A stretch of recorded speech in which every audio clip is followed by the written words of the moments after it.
response, and thank you so much for joining me tonight. I'm your storyteller, and I'm thrilled to share these eerie tales around the campfire with you.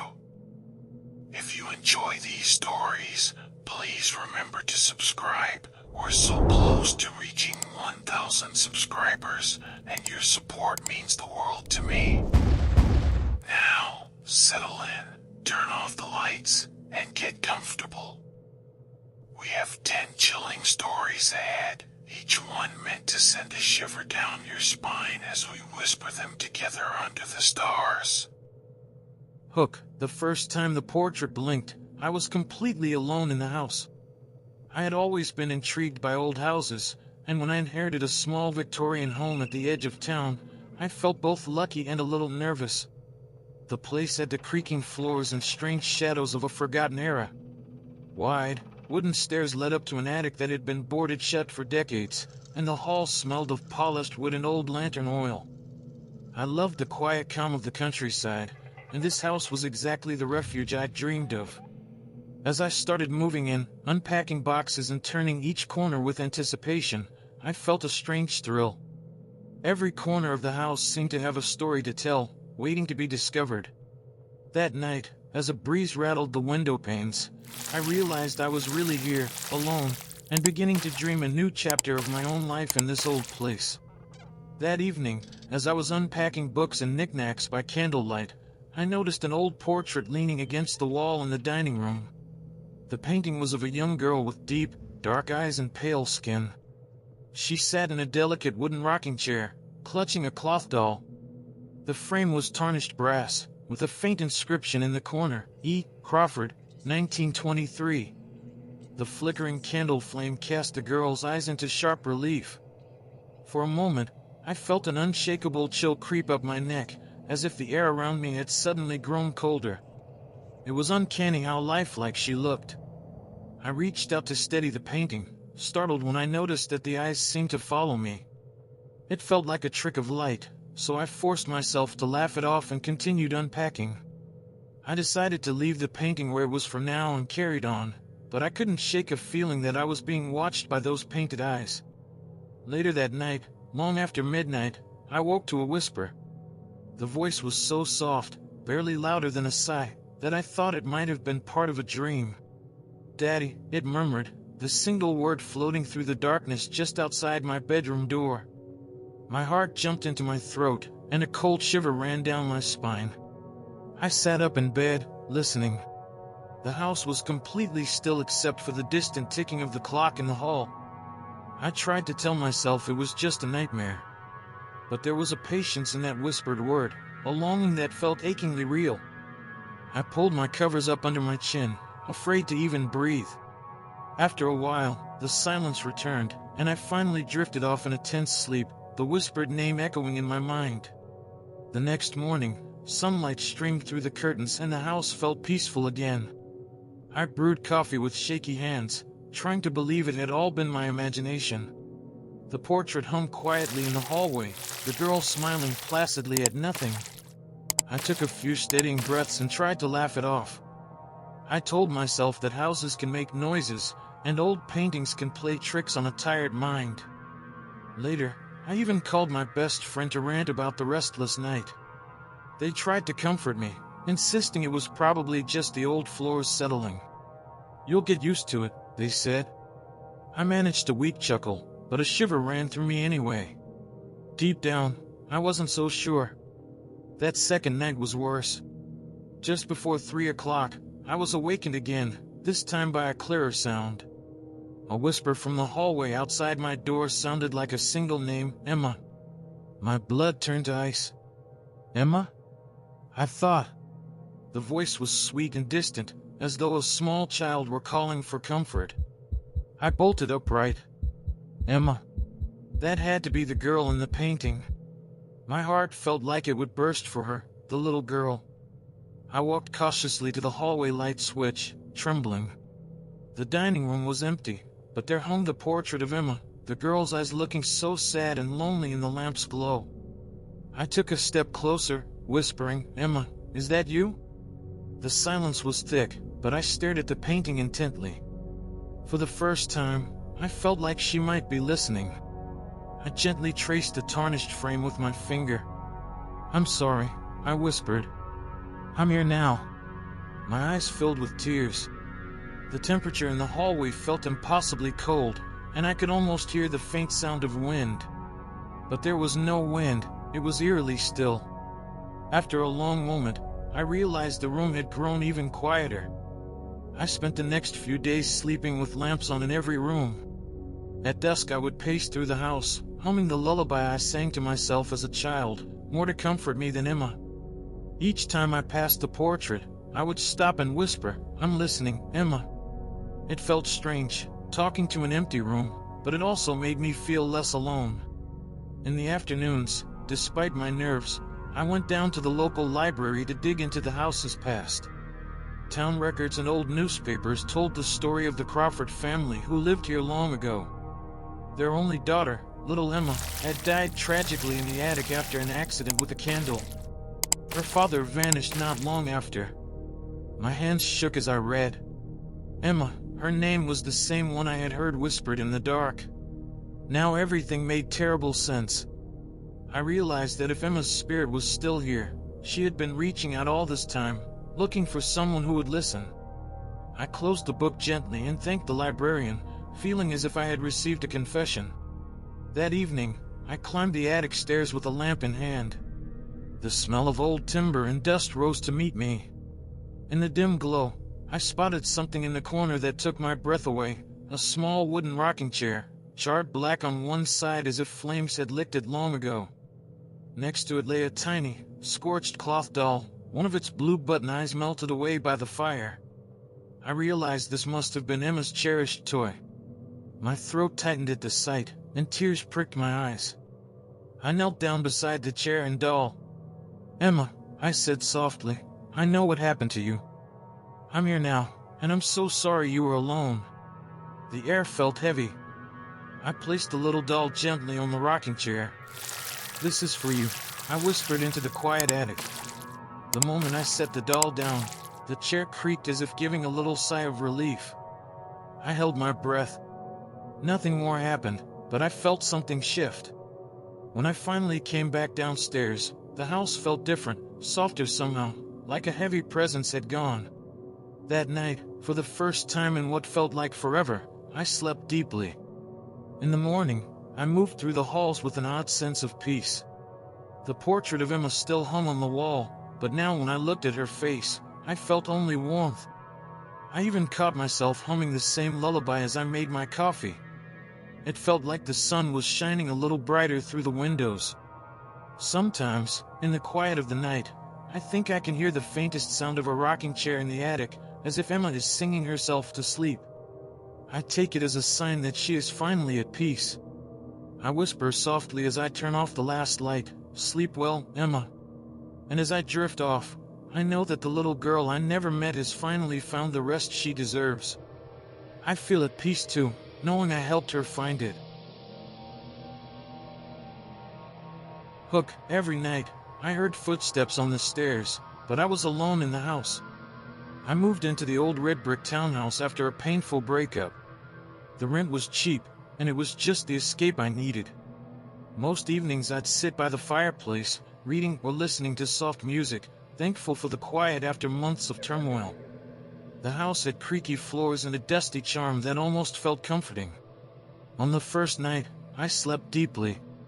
But on the second night, something changed. I awoke suddenly to a sound. Soft, uneven thumps came from the stairway just outside my bedroom. The sound was unmistakable, footsteps. My heart leapt into my throat. I lived alone now, no roommate, no partner, no children, just me in this old house. Who could be coming up those stairs at this hour? The hallway light was off, so I flipped on my lamp and grabbed the brass doorknob. With trembling fingers I eased the bedroom door open. In the dim glow, I saw the top of the stairs empty and quiet. The house was completely still, save for the distant hum of my laptop.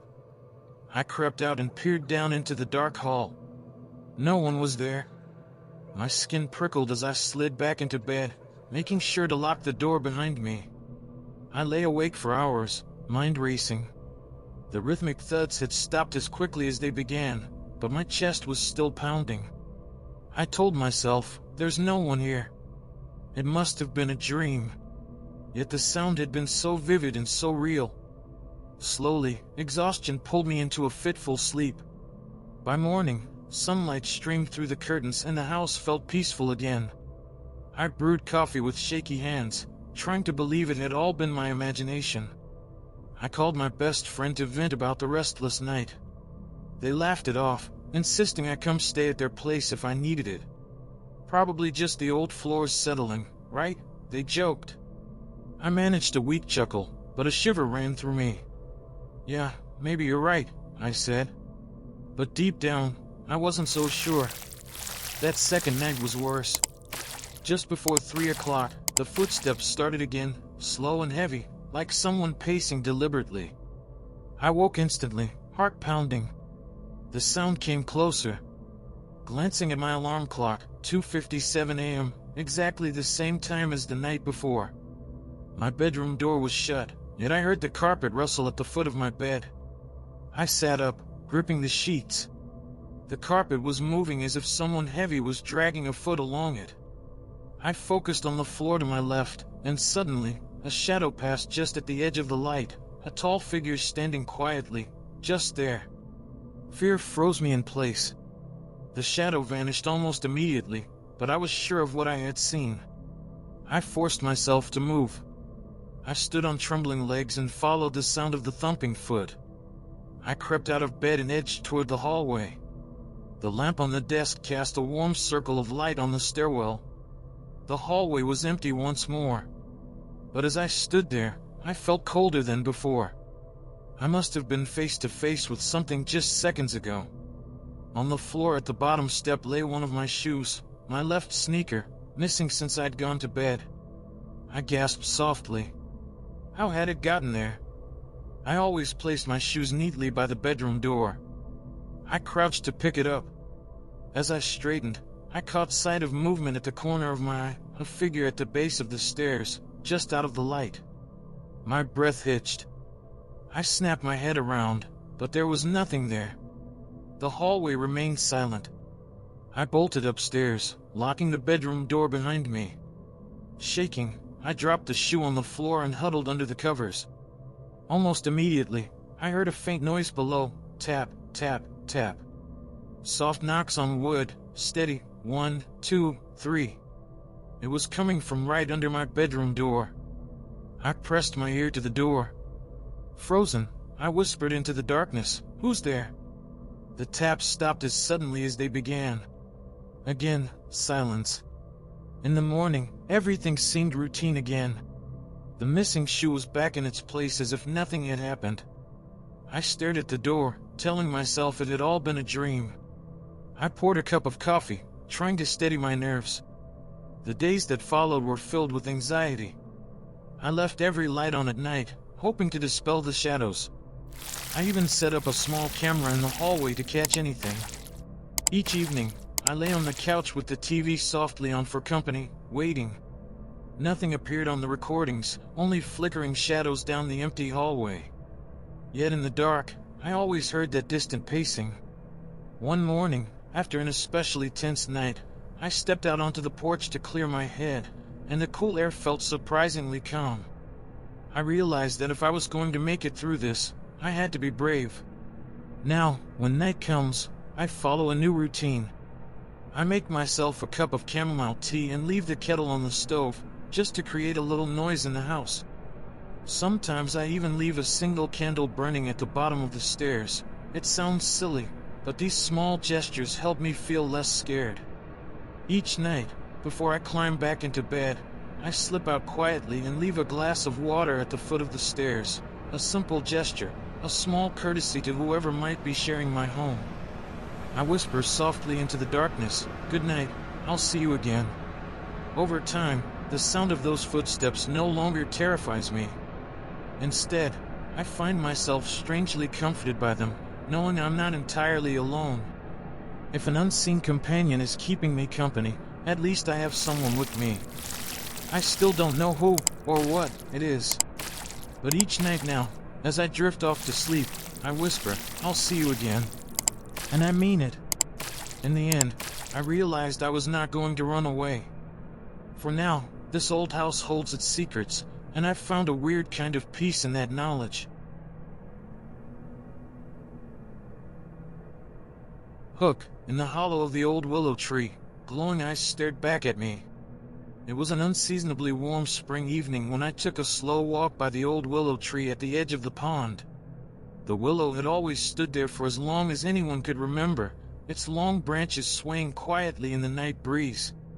I often came here to think or watch the water's surface glint under moonlight. Tonight, the full moon hung bright in the sky, casting silver patterns on the grass and water. I leaned against the tree trunk, feeling its rough bark under my hands, and watched a few frogs splash in the reeds. It felt peaceful, too peaceful, almost, as if the night were holding its breath. Suddenly, a low, rumbling growl echoed from the hollow base of the willow. I jumped and barely held onto the branch. A deep chill crept over me. I peered into the darkness at the bottom of the tree.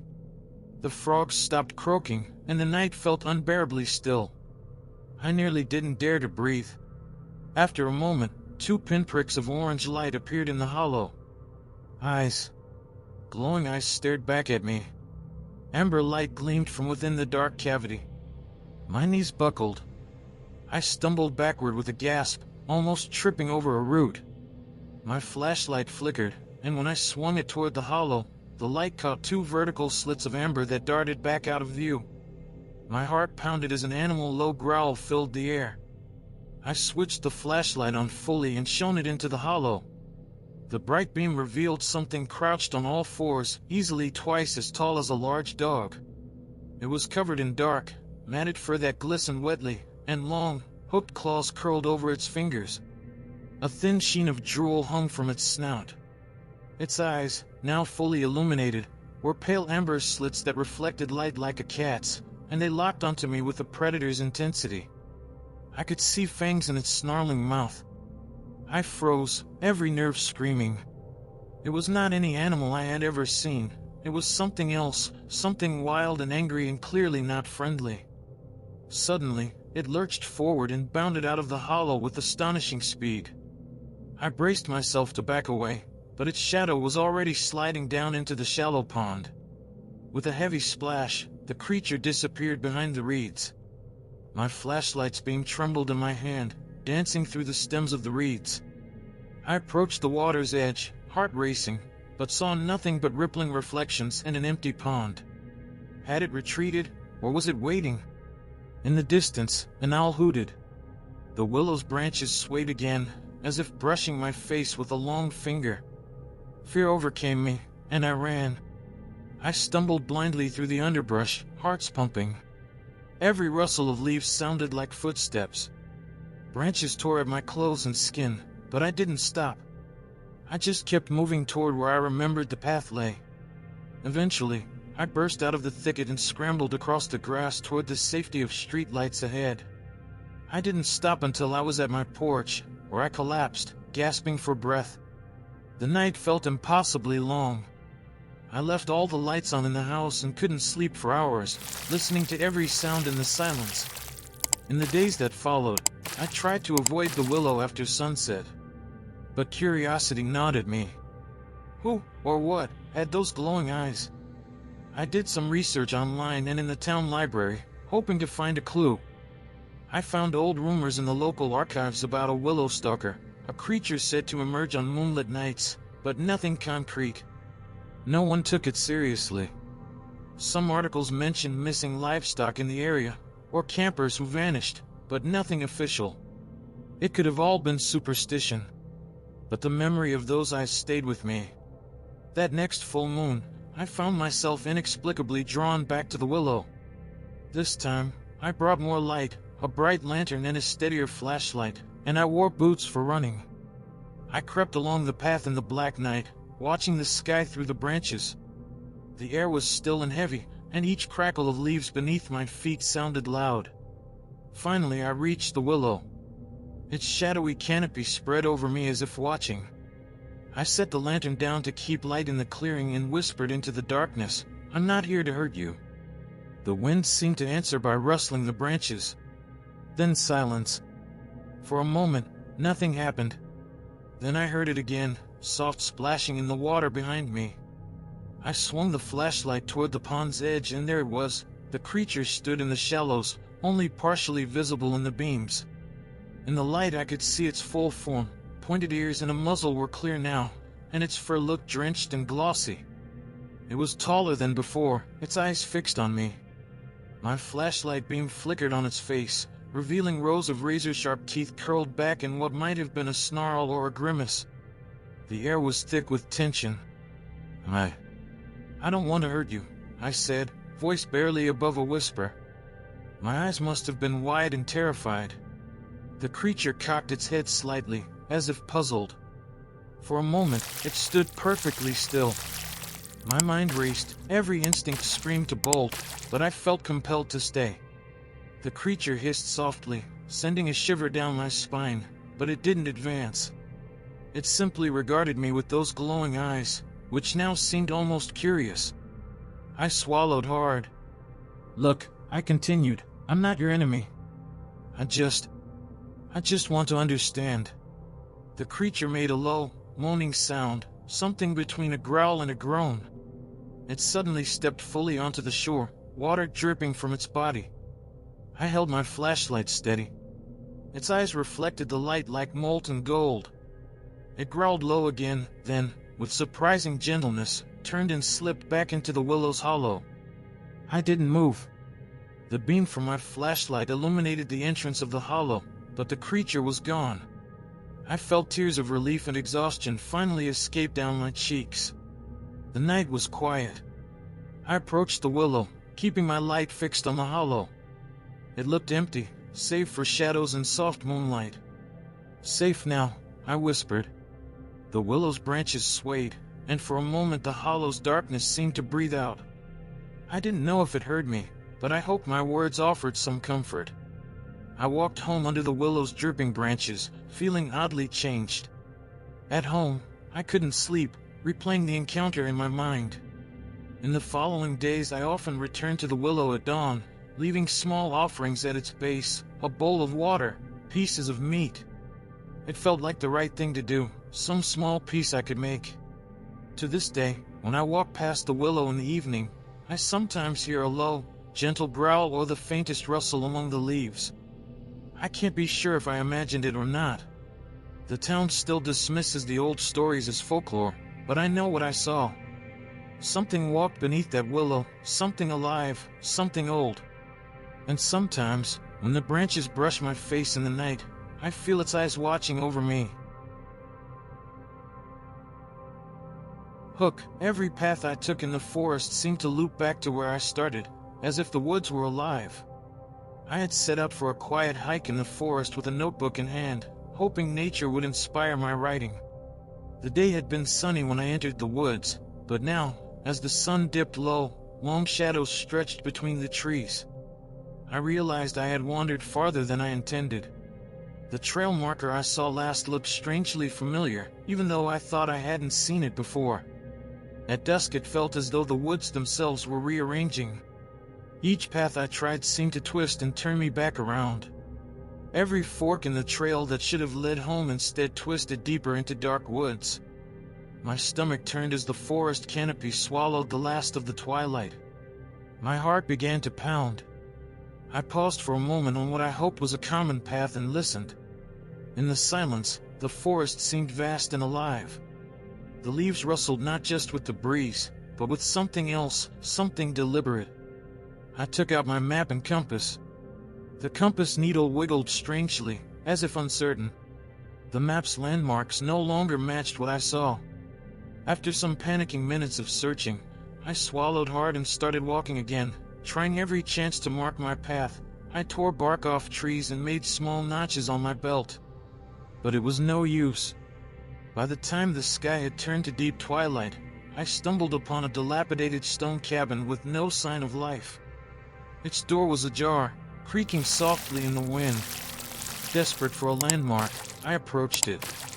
Inside were bare wooden shelves and a table with empty bowls.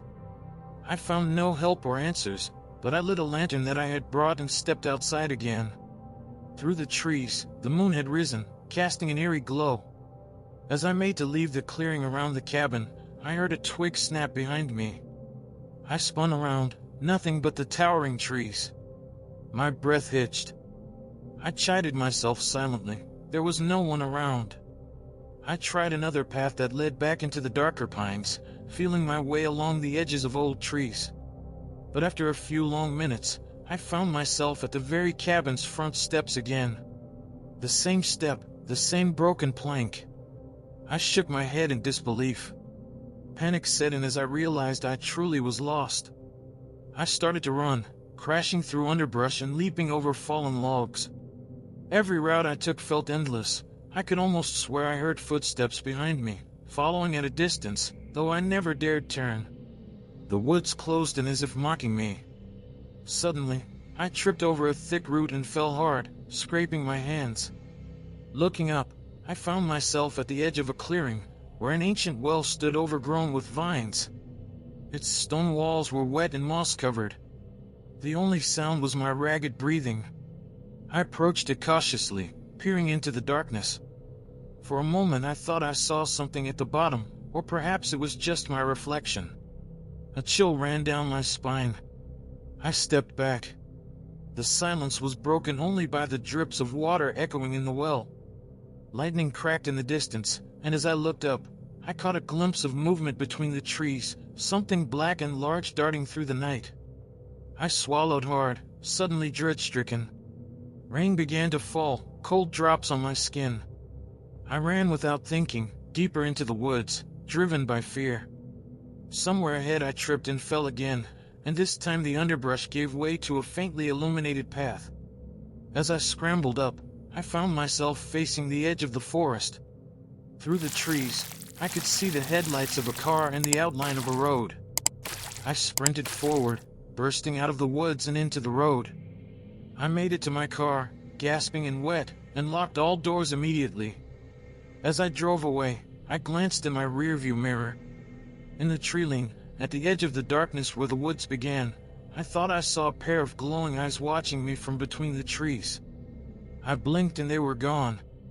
My heart thundered, but I kept going, the memory of the forest's quiet threat burning behind me. That night, as I tried to sleep, I felt the heavy presence of the forest still weighing on me. Whenever I close my eyes, I can imagine eyes watching me from every path. I realized I had escaped, but I was not certain I had ever truly left those woods behind. Hook, at midnight, a haunting lullaby drifted through the trees, as if sung by the Hollow Maiden herself. They said the river near the old willow tree was cursed. Every few years, a wandering soul would vanish along its banks at night. I used to laugh at such tales as a child, but now, standing by those dark waters, I felt uneasy. It was midnight, and the moon had just risen. I had followed a beautiful, melancholic song, a soft singing that floated on the breeze, right to the willow. The lullaby was so sweet and sorrowful. My heart ached to follow it, although every fiber of my being warned me not to. Despite the fear, I stepped closer.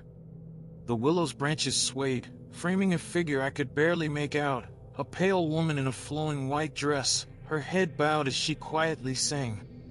Under the moonlight, her long hair glistened like water. The song was enchanting but sad. I felt tears welling up even though I couldn't understand the words. I softly called out, "Hello? Are you there?" The singing stopped abruptly. The woman looked up, her eyes hollow with grief. She smiled sadly at me. Her voice, when she spoke, was like a whisper on the wind. "Thank you for listening." My blood ran cold. I took a hesitant step back. Suddenly, she vanished into the mist rising off the river. The willow branches rustled as if in farewell. My mind raced. Had she been real or some spirit? The air felt cold and empty. Trembling, I realized the lullaby she sang was something my grandmother once sang to me as a child, but no one else would ever know that lullaby. I backed away, heart pounding. Over the next few nights, I stayed far from the willow. But the song haunted me. I found myself humming its melody in my sleep. One evening, driven by some deep compassion, I returned with a bouquet of lilies. At midnight, I heard the lullaby again. The woman's figure appeared under the willow. Carefully, I set down the flowers and bowed my head. She smiled gently and sang a few notes of thanks, fading before my eyes as dawn touched the sky. I realized then that she was the spirit of the hollow maiden who sang to lure the lonely, but this night, I had offered her some solace instead of joining her sorrow. To this day, whenever I walk by the river at dusk, I listen. Sometimes, carried on the wind, I hear a faint, comforting lullaby from the willow's shadow. I smile softly and whisper, "Sleep well." And though I never see her again, I know that somewhere, by that old tree, the hollow maiden rests a little more peacefully. Hook, every midnight, the world would reset, and I found myself waking up to the same morning again. When I first noticed it, I thought I was dreaming. The day had been normal. I had woken early, gone for a run, and eaten breakfast with my wife. But at midnight, something strange happened.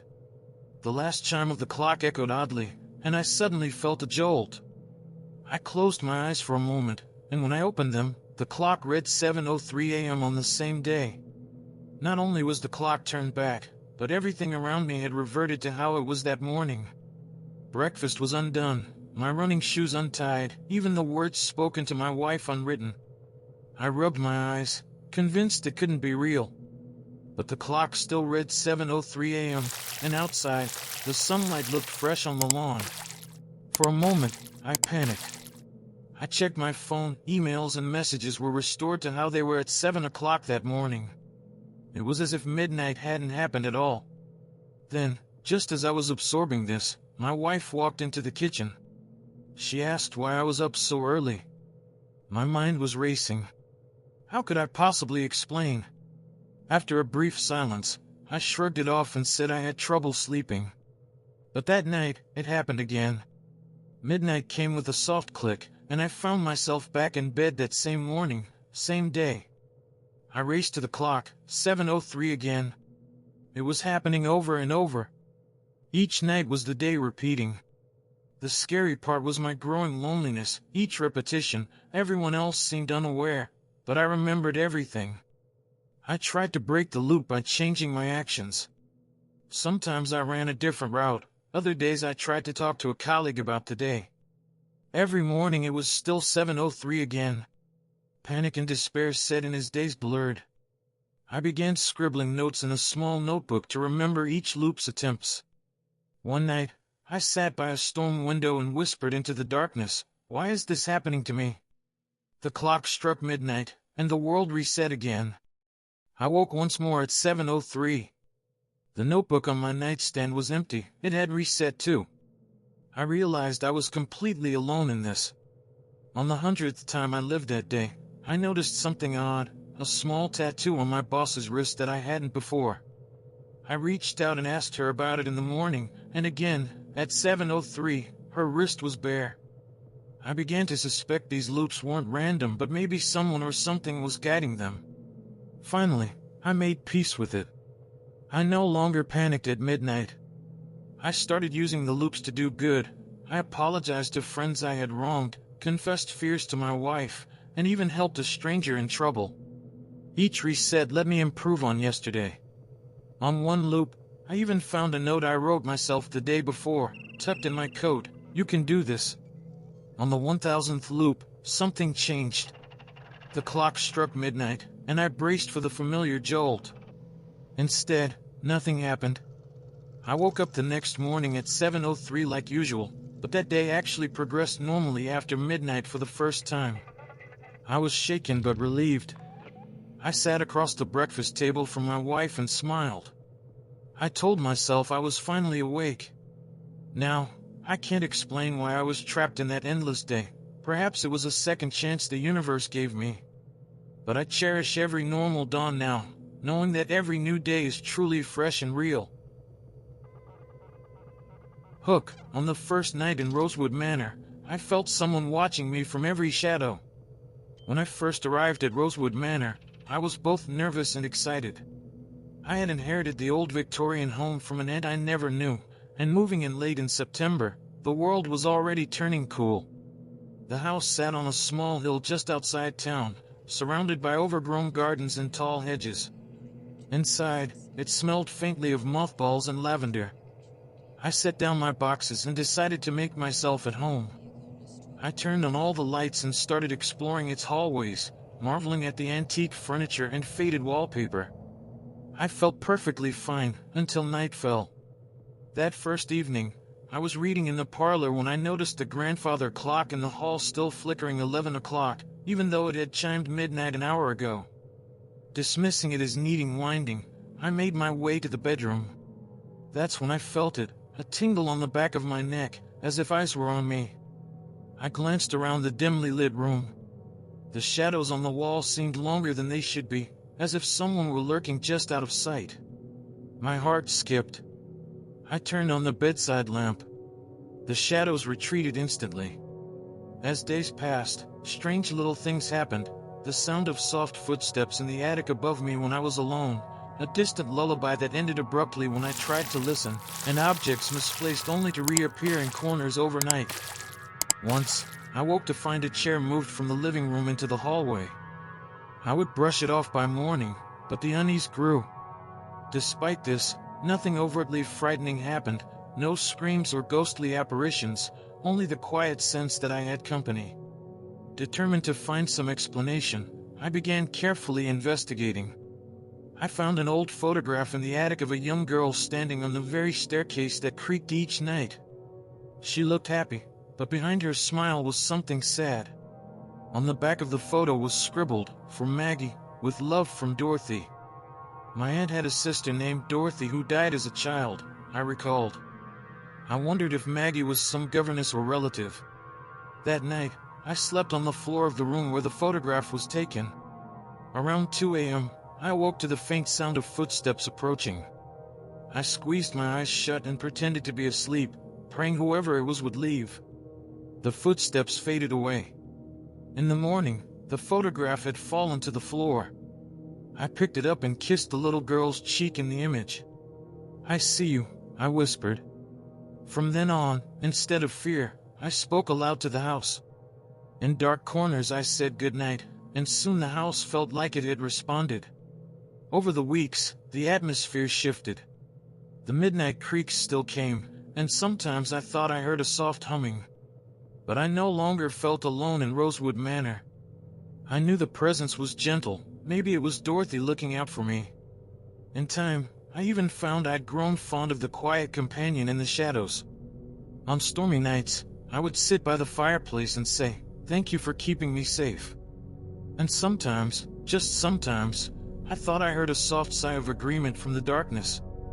In Rosewood Manor, I no longer feel alone. Hook, the static on the radio began to speak, and its words were not meant for any living soul. I worked the night shift as a janitor at a small radio station downtown. Most evenings were quiet, the DJs played old records and the only sounds were music and vinyl crackle. One night, while checking the equipment, I noticed the old AM radio in the corner flickering with static. It was unplugged, yet the screen displayed changing numbers. I tuned it out at first, but then a voice crackled through the hiss. It whispered my name. I shrugged it off as fatigue. But later that night, the radio began to chatter softly on its own. The voice spoke in a language I couldn't understand at first, though it sounded pleading and urgent. When I tapped the knobs, it seemed to stop. Heart pounding, I looked around. I was alone. I said aloud, "Who's there?" The static grew louder, and the voice returned. This time it spoke English, forming simple sentences. "Do not answer. You do not belong here." My hand froze on the tuner.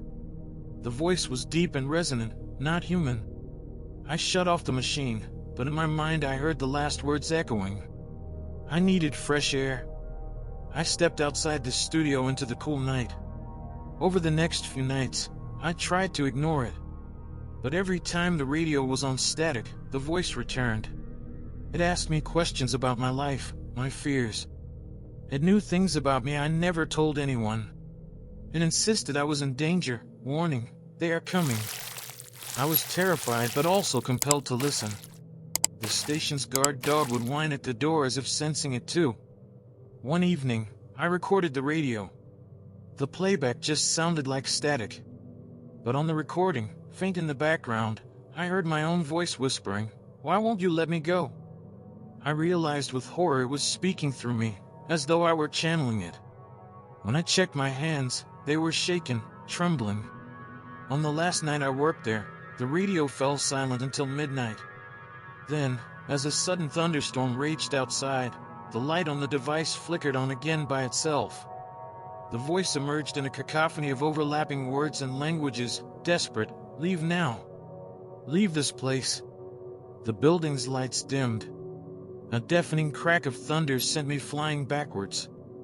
I saw a shape in the storm outside the window, or was it just a trick of lightning? I grabbed my coat and fled.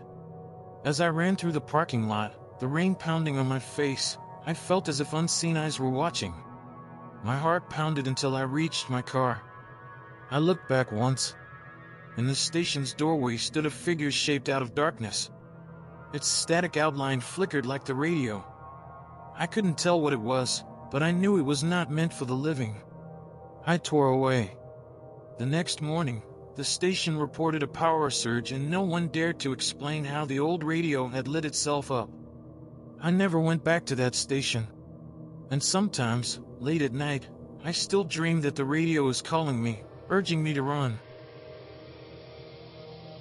Hook, every night at 2:15, the lone street lamp on Mill Road flickers twice, as if someone paces beneath it. Whenever I drove home from late shifts, I took the back roads that were almost never used at night. One such road was Mill Road, a narrow lane with a single, old street lamp halfway down. For years, I'd heard stories about the midnight walker who stood by that lamp each night. I always dismissed them as local legend. But then something happened that made me reconsider. One night at exactly 2:15 a.m., as I drove past the lamp, it flickered twice in rapid succession. I paused at the stop sign under the light. At that moment, I saw a figure, a pale woman in old-fashioned clothes, standing in the beam of light, turned away from me. My breath caught. I honked my horn reflexively. The figure vanished as my car engine sputtered. I hesitated before driving on, but my headlights swept over the empty road. The lamp continued its steady glow. My hands shook on the wheel. After that night, I could never sleep without worrying if the midnight walker was real. Every time I passed that way at the same time, the lamp would flicker, as if someone was there to mark the hour. One evening, I turned onto Mill Road at 2:14, making sure of the time, and waited.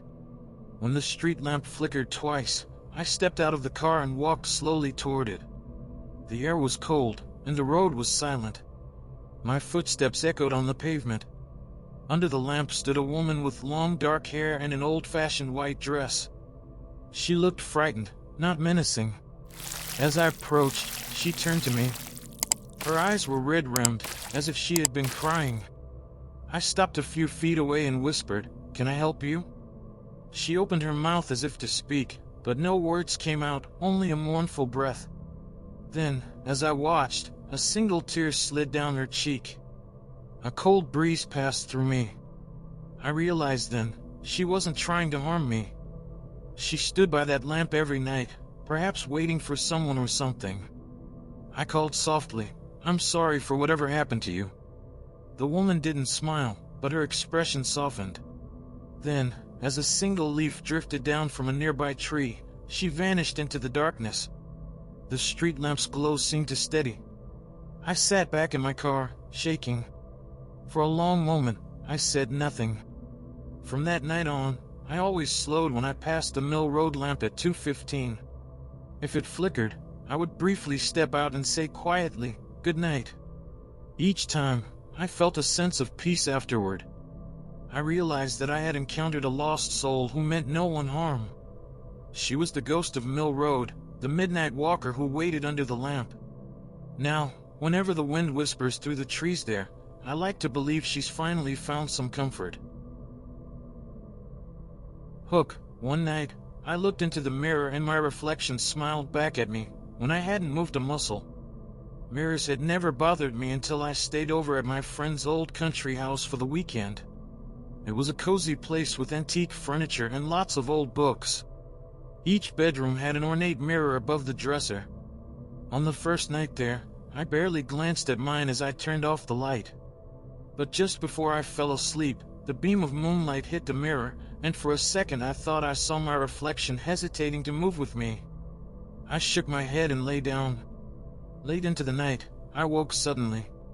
Something felt off. The room was dark except for moonlight through the window. I got up and walked to the mirror, the wood floor creaking under me. In the glass, I saw myself, but something was wrong. The face looking back smiled slowly, lopsided and knowing, even though I was frowning in confusion. I was rooted to the spot. My reflection lifted a hand to wave, but I stayed still. It tapped on the glass lightly. My heart pounded. When I gasped, the face in the mirror dropped its smile and went deadpan. My reflection mouthed words I couldn't hear. I felt ice chill on my skin. Gathering courage, I said quietly, "Who are you?"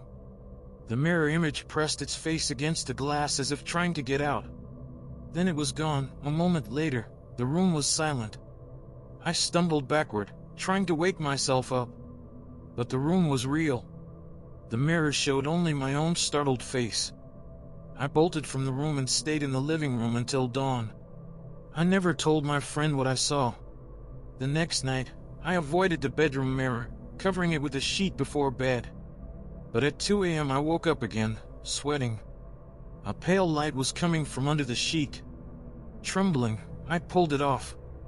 My reflection was back. She was leaning closer now. I stood frozen. The reflection whispered, "Play with me," though I heard no words. I felt my own mouth moving in silence. Terrified, I smashed the mirror with my fist. It shattered soundlessly, sending a cold shock through me. I ran out into the hall and grabbed my phone for light. The dresser and pieces lay broken on the floor. In the mirror shards on the floor I caught glimpses, nothing supernatural, just broken reflections of the room. I realized with relief that the malicious presence was gone. In the morning, my friend found me staring at the shattered mirror. I managed a weak laugh and said I was clumsy. I moved to cover the broken glass with cardboard. We both decided it needed replacing, but I never felt comfortable around mirrors after that. Now, even in my own home, I find comfort in covering any mirror late at night. Sometimes, as I pull the covers down, I pause and quietly say to my own reflection, "If I saw her, I'm here, and I won't let you out." Because I know she once tried. And I sleep a little more easily knowing she's trapped behind the glass. Happy Halloween. Stay safe, my friends, and until next time, sleep tight. I've hiked alone my whole life. Solitude in nature is something I've always found comforting. Until I took the Elkhorn Trail. I'd never heard of it until I saw an old blog post. The photos were beautiful, dense forest, frozen rivers, perfect winter silence. It wasn't on any of the official maps, but I assumed it just meant it was a local secret. Big mistake. The first thing that felt off? No birds. No squirrels. Just snow crunching under my boots and my own breath fogging the air. I set up camp about 5 miles in. The forest was gorgeous, but there was a stillness that didn't feel right. I don't mean peaceful, I mean watched. That night, I woke up to the sound of snow crunching. Not wind, not melting snow. Footsteps. Slow. Deliberate. Circling my tent. I called out. No answer. I stepped outside with my headlamp, no one. Except tracks. Deep, human-shaped prints in the snow, circling twice, then leading into the woods. I followed. About a quarter mile in, I found a small clearing, and in the center was something like a shrine. Twigs woven into the shape of a man. Frozen scraps of clothing hung from its limbs. A scarf. A glove. Something about it was wrong.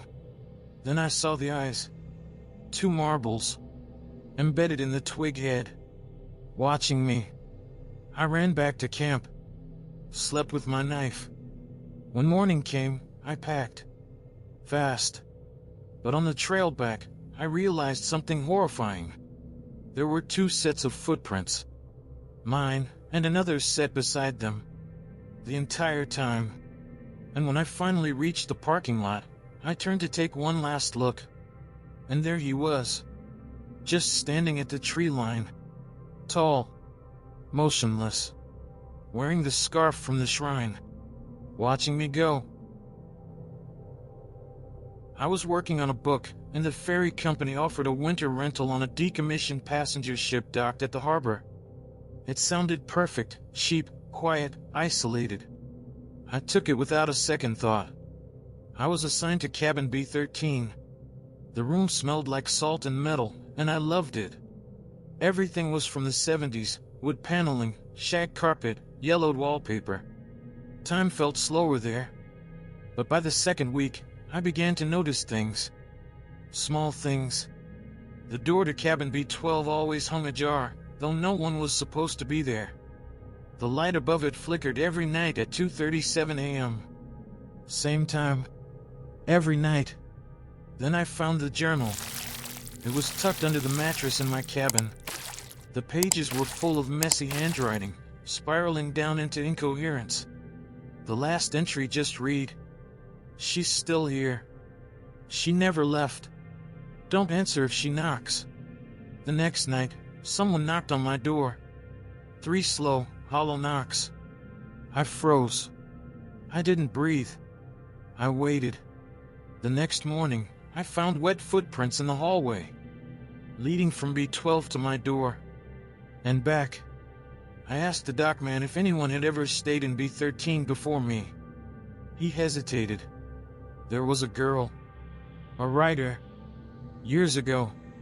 She drowned just offshore. Was writing a ghost story, I think. I moved out the next day.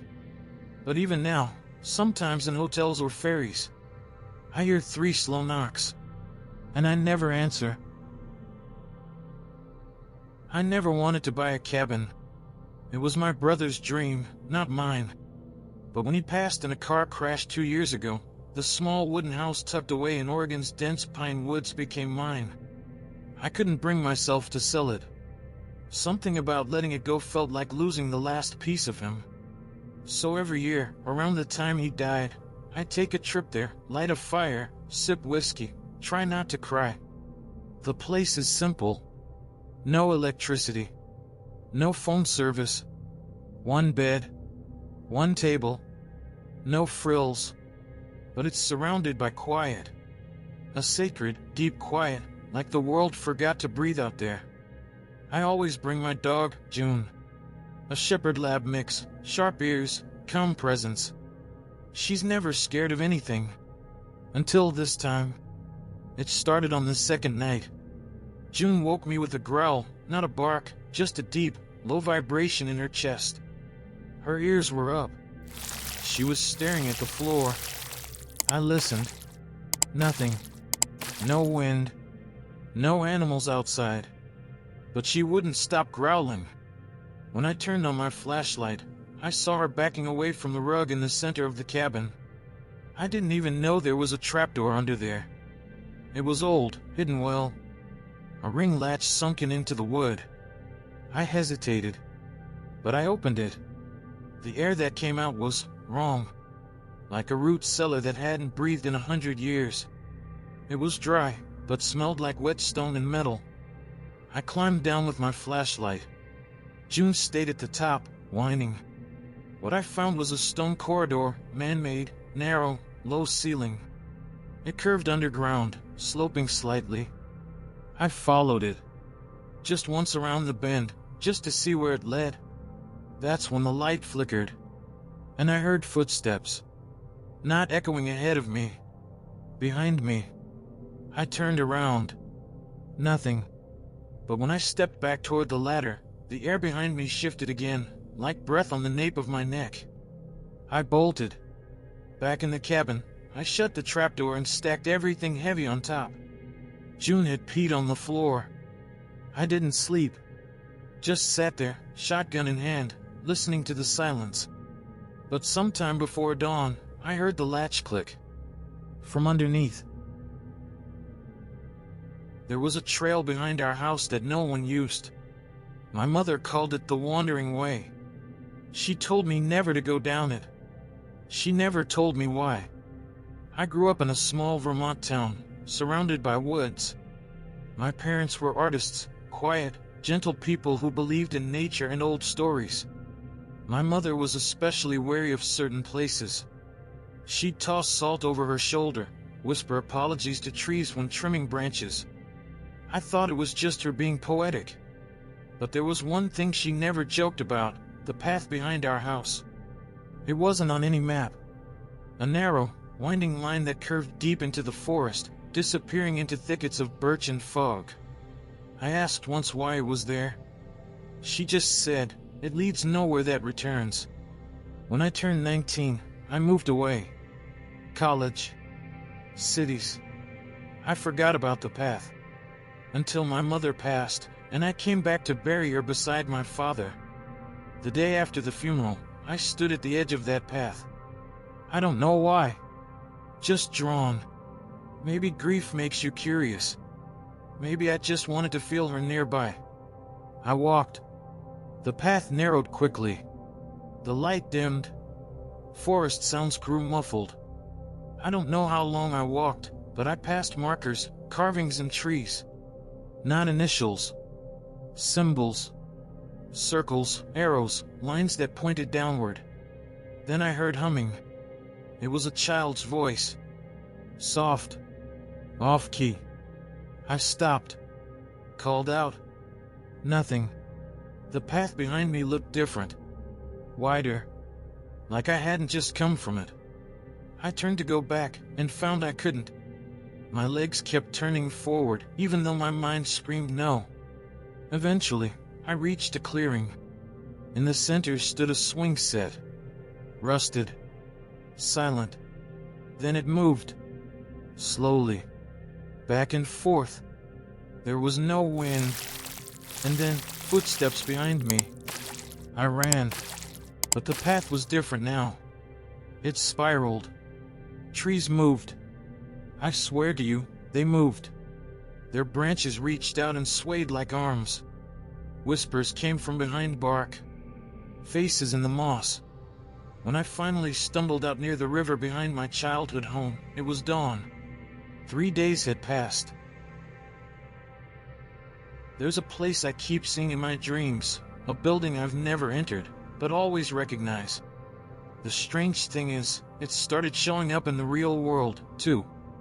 I work nights at a tech firm. Long hours, lonely commutes.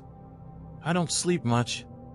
But when I do, the same dream returns. A massive old library, marble floors, tall narrow windows, and a humming sound, like static. I never see anyone in it, just the shelves. Endless. Every time, I get close to the center where a circular desk sits, and then I wake up. Heart racing. Sweating. It was just a dream, until one night I passed a street I didn't recognize on my way home. And there it was. The same building. Same windows. Same color of stone. I thought I was hallucinating. Lack of sleep, stress. But it was there again the next night. And the next. One day, curiosity won. I stopped and entered. The inside was colder than outside. Dusty. Silent. The floor creaked under my shoes. The shelves were the same. Except one thing was different. Someone was standing at the central desk. An old man. Thin. Pale. Smiling. He said my name. He said he'd been waiting. I turned to leave, but the doors were gone. Only shelves. Books. The static hum filled my ears. I ran through aisles, knocking over ancient books, shouting. But the man's voice followed me, calm, patient. You've always belonged here. You were just late. I must have blacked out. When I came to, I was in my apartment, But now, every door I open, sometimes I see a glimpse of it. A shelf. A desk. That same humming. And the man, always at the center. Smiling. Waiting. I wasn't looking for anything special when I arrived at Clear Pine Lake. It was supposed to be a quiet weekend, away from everything. My therapist said solitude might help with the anxiety. I brought books, fishing gear, and a barely used tent. But what I found there, it's something I still haven't fully made sense of. The lake was smooth, still like glass. It reflected the pines so perfectly that it was hard to tell what was real. The cabin I rented stood right by the water, slightly raised on stilts. No neighbors. No noise. Just me in the wilderness. That first night, I heard something strange. Not the usual creaks of wood or rustle of animals. It was humming. Soft, low, and distant. I stepped outside. Nothing. The second night, the same humming, but this time it was followed by splashing. Like someone was walking through the lake. Again, when I looked, there was no one. The real moment came on the third night. I'd left the window open slightly. The air was cold, but I liked hearing the natural sounds. Around 3 a.m., I woke up because I heard something whispering. It was right outside the window. Not words I could understand, more like breathy syllables. I froze. I didn't move until the sky turned blue. That morning, I found footprints by the edge of the water. Barefoot. Small. Leading from the lake to the cabin and back. My gut told me to leave. But something made me stay. That night, I didn't sleep. I sat by the window with my flashlight. When the whispering came again, I waited. Then, I saw it. A figure, translucent, walking slowly from the lake. It didn't look human, at least, not anymore. Its body was faint, like mist shaped into a person. I don't remember screaming. But I ran. I left everything in that cabin and drove through the night. I still don't know what it wanted, but I know this, it wasn't meant to be seen. This happened a few years ago, back when I was working as a sound engineer for a small production company. We rented buildings to shoot commercials and indie films, and one day we found this old hospital wing listed as available. The price was suspiciously low, but it had the eerie look our director wanted. So, we booked it. The wing had been shut down since the early 90s. It had that yellowed paint, cracked tiles, and medical equipment still covered in dusty sheets. What made it odd from the beginning was the silence. Our boom mics weren't picking up ambient noise. Nothing. It was like the building had swallowed all sound. I didn't think much of it at first, but on the second day, something happened. I was alone in the hallway, testing acoustics. I clapped. Nothing came back.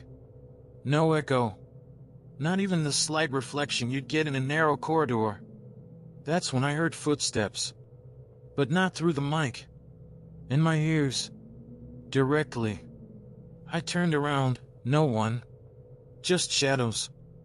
I felt the air shift, as if something passed through me. I tried to speak, but my voice came out distorted. I could hear it in my own head, like I was underwater. I told the crew, but they laughed it off. Until our lead actor fainted during his scene. Said he heard someone whispering inside his head, mimicking his lines before he spoke them. We shut down production that week. A month later, I went back alone, trying to prove it was all just paranoia. I entered the hallway again. No mic. No camera. Just me and a flashlight. I heard my own voice whispering behind me. Not a recording. My voice. Saying things I had never said aloud.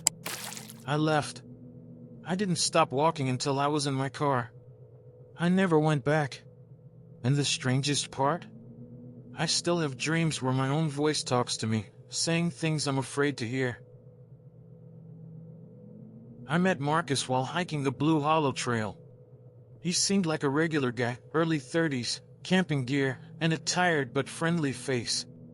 We crossed paths at the clearing, shared a few laughs over coffee, and ended up setting our tents near each other. He told me he'd been coming to Blue Hollow for years.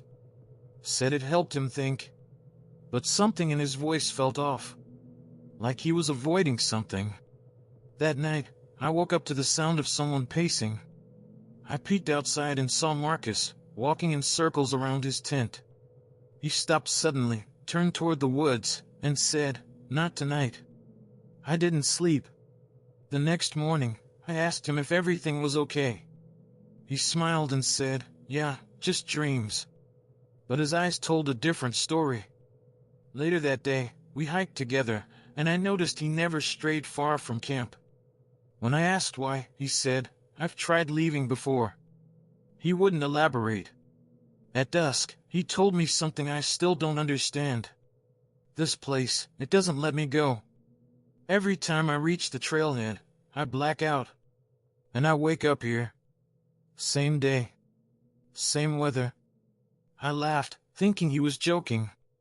But when I tried to leave the next morning, the trail didn't look right. I followed the markers, but after hours of walking, I ended up back at the same clearing. Marcus was waiting. "Told you," he said. I don't know how long I stayed there. Days. Weeks. I tried everything, different paths, staying awake, marking trees. Eventually, I made it out. Or I think I did. But sometimes I wake up and the sounds outside feel just like that forest, and I wonder if I ever really left.